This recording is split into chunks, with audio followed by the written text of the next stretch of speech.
Hello friends, எல்லோரும் எப்படி இருக்கீங்க? கண்டிப்பாக நல்லா இருப்பீங்கன்னு நம்புறேன். நம்ம சேனல் ஃபஸ்ட் டைம் வரவங்க சப்ஸ்கிரைப் பண்ணிக்கோங்க. வீடியோஸ் பிடிச்சிருந்தா லைக் பண்ணுங்கள். இல்லை லைக் பண்ணிவிட்டு வீடியோ பாருங்கள். பிடிச்சிருந்தா ஷேர் பண்ணுங்கள். பிடிச்சிருந்தா அந்த ஹைப் பட்டனை தட்டி விடுங்க. ஆனால் லைக் பண்ணிவிட்டு வீடியோ பாருங்கள் கைஸ். அப்போ தான் எனக்கும் கொஞ்சம் மோட்டிவேஷனலாக இருக்கும். ஸோ ஒவ்வொரு நம்ம வீடியோஸ் மட்டும் இல்லாமல் ஷார்ட்ஸும் போடுறேன்னும் போது ஒன்று எடிட் பண்ணி போடுறது எவ்வளோ கஷ்டன்றது உங்களுக்கும் தெரியும்.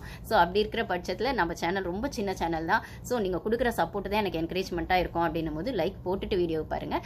கமெண்ட்ஸ் போடுறவங்களுக்கு, லைக் போடுறவங்களுக்கு, நம்ம வியூஸ் பார்க்குற எல்லாருக்குமே, எல்லா ஃப்ரெண்ட்ஸ்க்கும், எல்லா சப்ஸ்கிரைபர்ஸ்க்கும் ரொம்ப தேங்க்ஸ் கைஸ். சரி, இப்போ நம்ம இந்த வீடியோக்குள்ளே போகலாம். என்ன பேசலாம் அப்படின்னு இப்போ பார்த்தீங்கன்னா, ஓட்டிங் ஆர்டர் போயிட்டு இருக்கு. ஸோ நாமினேஷனில் இருக்கிறாங்க, எவ்வளோ பேர் வந்து எவ்வளோ ஓட்டிங்கில் வந்துட்டு இருக்காங்கன்றது வந்துட்டே இருக்கு அப்பப்போ அப்டேட்டு சோஷியல் மீடியாவில். பட் ஆனால் அதே டைமில் எலிமினேஷனுக்கு யார் வருவா அப்படிங்கிறத பற்றின ஒரு ஷார்ட்ஸ் போட்டிருக்கேன், வீடியோவும் போட்டிருக்கேன், யார் சேஃப் ஜோனில் இருக்காங்க, டேஞ்சர் ஜோனில் இருக்காங்க அப்படின்னு. ஆனால் இதில் பர்டிகுலராக கலையரசனை பற்றி பேசலாம் அப்படின்னு சொல்லிட்டு தான். ஆக்சுவலாக பார்த்தீங்கன்னா கலையரசன் தான் இந்த வாரம் 99% எலிமினேஷன் ஆகிறதுக்கு வாய்ப்பு இருக்குது. அவர் தான் எலிமினேட் பண்ண போகிறாங்க அப்படின்னு.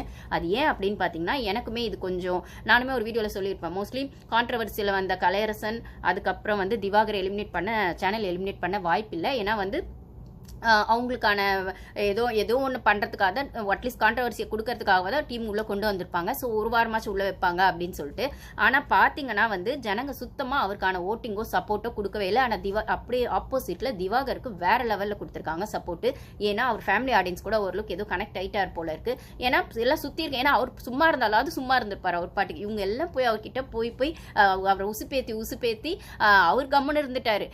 உசுப்பேத்தின இவங்களே டென்ஷன் ஆகி, இவங்களே டவுன் ஆகி, ஆனா அவர் ஹீரோ ஆயிட்டார். கிட்டத்தட்ட ஒரு காமெடியன் ஹீரோவான கணக்காக தான் வந்துட்டு அவரோடது ஆயிடுச்சு. ஸோ இப்போ வந்து ஜனங்க வந்து ஃபேமிலி ஆடியன்ஸ்க்கு அவர், அதாவது அவ்வளோ சுற்றி அவ்வளோ பேர் அவரை திட்டுறாங்க பண்ணுறாங்கன்னா, ஒரு மனுஷன் ரியாக்டே பண்ணாமல் சைலண்டாக சிரிச்சிட்டே இருக்கிறது இருக்குல்ல, என்ன வேணா அடிங்கடா நான் கம்முன்னு இருப்பேன் அப்படின்றது இருக்குல்ல, அது ரொம்ப மைண்ட் லெவலில் ரொம்ப ஸ்ட்ராங்காக இருந்தால் மட்டும்தான் அதை பண்ண முடியும். மேபி அவர் அந்த யூடியூப்லலாம் வந்து என்ன சொல்கிறது, அந்த நெகட்டிவாக அந்த ட்ரால் பார்த்து அவர் இதெல்லாம் எவ்வளோ பார்த்துட்டாண்டா, இதெல்லாம் எனக்கு பழகி போயிடுச்சு, தெரிஞ்சு தான் நான் இங்கே வந்திருக்கேன் அப்படிங்கிற மாதிரி மைண்ட் செட்டில் வந்திருக்காரா என்னன்னு தெரியல. ரொம்ப ஃபிக்ஸட் மைண்ட் செட்டில் ரொம்ப தெளிவாக இருக்காரு.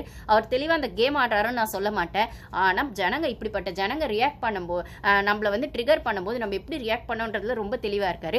இல்லைனா அவருக்கான ட்ரால்ஸ்லாம் வெளியிலலாம் காமெடியாக தான் இருக்குது, அவருக்கான காமெடி பப்ளிசிட்டி தான் இருக்குது அப்படின்னு சொல்லும்போது அதையே பாசிட்டிவாக தனக்கான விஷயமா அவர் மாற்றிக்கிறாரு அப்படின்னும் போது இந்த ஷோ எவ்வளோ பெரிய ஆப்பர்ச்சுனிட்டின்னு அவருக்கு தெரியும். ஸோ இந்த ஷோலையும் அதுதான் மெயினாக இருக்கும். யார் எவ்வளோ அடித்தாலும் நான் பாடுறா திரும்பி வந்து நிற்கிறேன் அப்படிங்கிற மாதிரி திரும்பி வந்து இல்லை, அதே இடத்துல ஸ்ட்ராங்காக நிற்கிறாரு. டவுன் ஆயிட்டுலாம் வரல, போயிட்டு கொஞ்சம் ஃபீல் பண்ணிட்டு அழுதுட்டு